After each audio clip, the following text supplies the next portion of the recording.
Hi, I'm Gindi from Create Finance. Today we're lucky to be joined by Henry from Bluestone Mortgages, one of our lending partners. We're going to give a behind the scenes look into what goes on after your mortgage application has been submitted. So we're going to rattle off a few questions that Henry is going to kindly answer for us.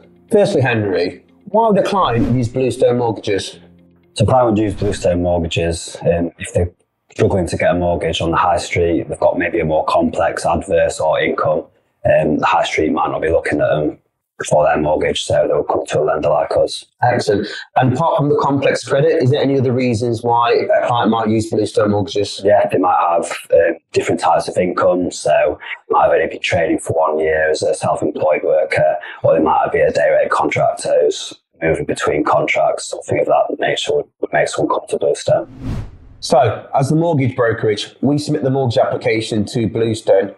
Henry, just talk me through what happens when the application lands on your desk. Cool. So once the application comes in from the mortgage broker, it goes to the case management team. What they do is make sure the main documents are there. So your pay slips, your bank statements, proof of deposit, stuff of that nature. And once that's all there, they pass it over to the underwriting team, which is the team I work in. Then what we do is perform our initial assessment. We may go back to the broker and ask for more information on maybe tricky bits of the application. If we're happy with everything, what we'll do is we'll go to valuation. And if that's already been done, then we'll go to offer for you. Perfect. So at the point of mortgage offer, we will then give the client a call, explain any conditions on the mortgage offer, and then it'll be down to the solicitor to carry out the rest of the legal work, which then hopefully means that once the legal work's been satisfied, you get the keys for your property and you can move in. Absolutely. So Henry, you mentioned that the lender would assess documentation that comes into you. One of the documents that you will assess are the bank statement. What is it in particular that you're looking for on the bank statements? So when we get the bank statements, what we'll do is we'll have an affordability view on the bank statements. So we'll see what their outgoings are, see what their income is, make sure it all matches up with what's been put on the application. There's a few red flags that we might look out for. So the main ones are return direct debits.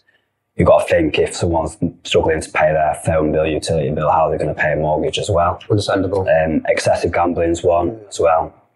And then tying in with kind of the return direct debits, if someone's taking kind of payday loans or borrowing money off family, etc., to keep their head above water, that's also going to raise a bit of a red flag for us. It doesn't necessarily mean it's the end of the application. We can, take a fair approach on this and see what we can do to, progress the case. Excellent. And how would you view gambling? So with gambling, we don't mind if someone's having, an odd flutter here and there like most people do. It's the excessive cases where people, I've seen it where people are gambling, half their wage every month. It's that type of gambling which we're not going to be too keen on. Okay. I think it's truthful when I say that Bluestone lending has been very, very strong since COVID. A lot of policies have been changed to treat those that have been impacted by COVID a lot more fairer. Can you just highlight some of the initiatives that Bluestone have done post-COVID, please? Sure. So one of the big things is with self-employed workers is a lot of lenders look at the last 2 years' income. So obviously, if you're looking at the last 2 years' income, COVID may have affected the SA 302s a bit on those clients. What we do is we only look at the last 12 months income for self-employed. So over the last 12 months, there shouldn't be any kind of COVID-related lowering the income or anything of that nature, and they should be back up the good level that they were at before COVID. And how would you assess bounce back loans that have been taken that might be shown on the latest set of accounts, for example? Sure. So what we would do is we would get an explanation as to the reason why they've taken the bounce back loan. Most of the time it's going to be because they couldn't work because of COVID. If we can still, happy with that explanation and we can still work with the income, it's basically a case-by-case basis that the underwriter would decide whether there is a detriment, the reason why they've taken a bounce back loan out. Excellent. So what you're essentially looking for is to make sure that the income is back to the pre-COVID levels. Absolutely, yeah. So we'd have a look at the business statements, the most recent ones, just make sure, see if it's at the level that they were at pre-COVID, and then we can kind of work with that. Great. So we discussed the COVID-related impact on the self-employed individuals and how Bluestone have got a fairer stance around self-employed. Henry, can you talk me through how you view the clients that have been affected with their credit during the COVID, please? Yeah, absolutely. So Stuff like unsecured missed payments that they might have gained in COVID, we don't look at because we only look at the last 6 months on unsecured. Defaults and CCJs, we look at the last 3 years. So any defaults or CCJs that they might have got in COVID will be starting to fall off now. So, we're taking a more pragmatic approach onto adverse that people got in COVID. Yeah, absolutely. So it'd be fair to say that you look at it slightly differently to a high street lender would? Yeah, absolutely. So if a high street lender sees a default or a CCJ or any type of adverse credit that's come in from the COVID time, most of the time, it's not going to be a case that they can look at. I suppose it's where you let a underwriter make a decision rather than a computer. Yeah, absolutely. Yeah, all our cases are individually underwritten, so we can take a human's view on every single case that comes into us. So we talked about self-employed quite a bit already. Henry, how would Bluestone underwrite a self-employed individual? So tying into the question about COVID as well, we look at the last 12 months income, so we don't average it over the last 2 years. Also, we can look at net profit and salary if someone's an 100% shareholder of the business. With the times that have happened at the moment, some people might be trying to keep a bit more money in the business, not draw down, so it won't show on their SA 302s. What we can do is look at the accounts, see what the net profit is, and use that even though they've not actually taken it as a dividend. Which is obviously a massive bonus in these times. Also, if someone's been trading under 2 years, we can use an accountant certificate, which is just a 12-month snapshot given to us by the accountant, which if someone's not been trading for 2 years, their SA 302 might not show a full year's trading on it, so we can boost up their income in that way. It's quite a bit of flexibility there. Yeah, absolutely. So one of the things to be wary of is that this sort of application, when it goes to a lender like Bluestone, it takes a bit longer to get underwritten and potentially takes a bit longer to get agreed.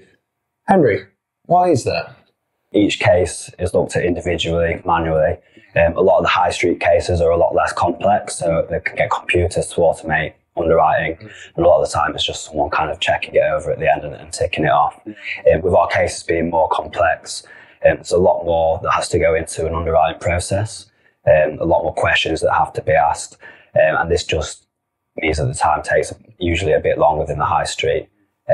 What I will say is, over the last month, our app to offer is only 10 working days, which is pretty competitive in our space, and we have just released a new system which should hopefully bring that time down even more in the future. So a bit more automation going on behind the scenes, would you say?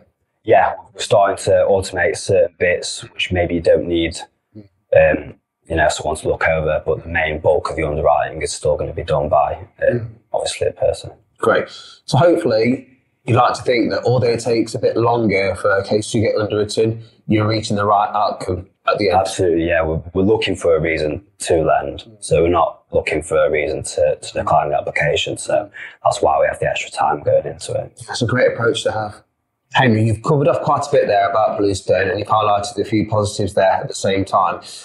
Viewers are probably wondering, why can't they access Bluestone direct themselves and why you've got to go through a brokerage like Create Finance? Sure. So because of the case is so much more complex than a high street case where applicants will go direct to the bank, what we like to do is create a lasting relationship with an intermediary like Create.